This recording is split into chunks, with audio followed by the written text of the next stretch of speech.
नमस्कार। पिछले 7 तारीख से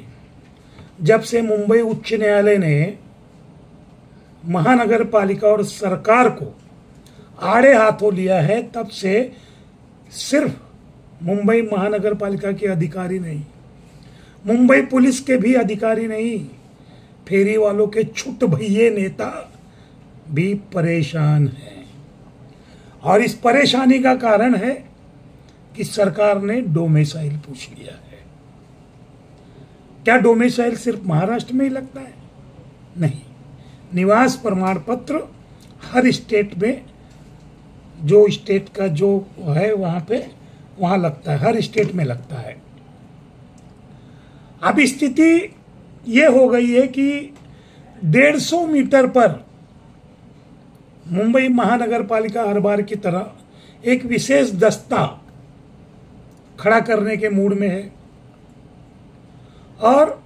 मैं बार बार पहले भी यही कहता आ रहा हूं कि 99,435 फेरी वाले पात्र तभी हो सकते थे जब टाउन वेंडिंग कमेटी बन जाती और कमेटी के साथ कमेटी के पदाधिकारी चाहे जो भी होते, वो कमेटी के पदाधिकारी सरकार के बीच बन के, सरकार के साथ मिल के उनकी पात्रता तय करते। लेकिन अब स्थिति ये है कि 70,000 लोग, जो 99,435 लोगों में 70,000 लोग हैं, शायद उनकी पात्रता तो कम हो ही हो, लेकिन 2017 में जो 222 सड़कें हॉकर जोन के लिए की गई थी, उस पर पुनर्विचार हो रहा है। अब वो 222 सड़कों में भी और सड़कें कम हो सकती हैं, क्योंकि कई सड़कें मेट्रो के कारण, फुटपाथ के कारण, सारी उसके अंतर्गत आने के कारण कम हो गई हैं। अब 150 मीटर के दायरे में जो हॉकर्स बैठे हैं, उन पर कार्रवाई होना भी तय हो चुका है। और यही नहीं, अब स्थिति यह चल रही है कि महानगर पालिका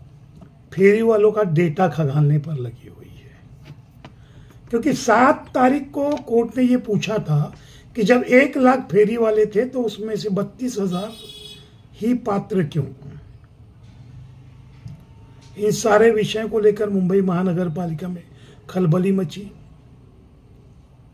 आपके 77,000 फेरी वालों, जिनको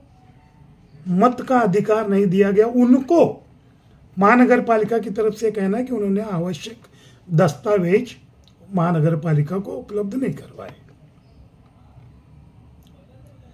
अब आने वाले समय में 24 तारीख को देखिए, क्राइटेरिया जो तय होगी, अदालत ये कर सकती है कि फेरी वाले जो हैं 14 साल के नीचे जो है उनको फेरी का धंधा लगाना ना दिया जाए। डोमिसाइल जिसके पास है उसको, मतलब उसका पास डोमिसाइल होना जरूरी होना चाहिए। फेरी के व्यवसाय के सिवा उसके पास अन्य कोई स्रोत नहीं होना चाहिए, कमाई का जरिया नहीं होना चाहिए। अब इन सारे विषय को लेकर अगर 24 फरवरी को मुंबई उच्च न्यायालय, आदरणीय हमारे चीफ जस्टिस मुंबई उच्च न्यायालय के आदरणीय काता जी, आदरणीय गडकरी जी, अगर इस रास्ते पर चलकर फेरी वालों का ये क्राइटेरिया तय करते हैं, तो जो आरोप लगते हैं मुंबई महानगर पालिका के कर्मचारियों पे कि उन्होंने करोड़ों रुपए की ये आय अलग से आती है, तो क्या ये संभव नहीं कि जिस तरह से शहर में कोई आतंकी हमला होता है और उसी की तरह से सारे सरकारी महकमे एकदम ससज्ज रहते हैं कुछ महीनों तक, फिर उसके बाद स्थिति वही हो जाती है कि रेलवे स्टेशन पर जो वो लगाया गया मशीन लगाया वो बंद पड़ जाती है, जो सामान जाने के लिए जो सामान चेक करती है कि किसमें कुछ ना, वो बंद हो जाती है। क्योंकि हम किसी भी चीज को उसी समय तक याद करते हैं जब तक फिर कोई दूसरा बड़ा हादसा नहीं हो जाता। तो आज मुंबई उच्च न्यायालय ने संज्ञान लिया है और कुछ चालाक छुटभैया नेताओं ने जो ये हरकतें की है, तो कहीं ऐसा ना हो कि जो 22,000 पात्र फेरी वाले हैं उनमें से भी बहुत लोगों के पास डोमिसाइल की सुविधा ना हो या पात्रता तय नहीं कर पाए और उनका नाम भी मतदान यादी से निकाल दिया जाए। ये हो सकता है, मैं नहीं कह रहा हूं। ये आने वाला समय में 24 फरवरी को जो चीजें तय होगी, उन चीजों को एक बार फिर से सोच समझकर, लेकिन मुंबई उच्च न्यायालय से इतनी विनंती जरूर है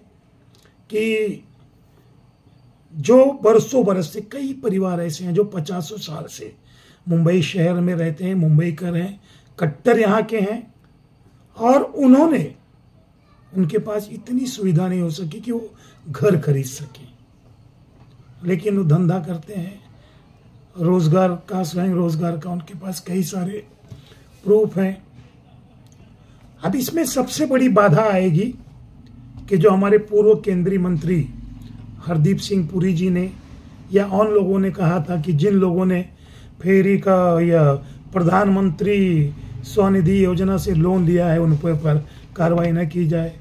बाकायदा ऐसे कई पेपर्स भेजे गए हैं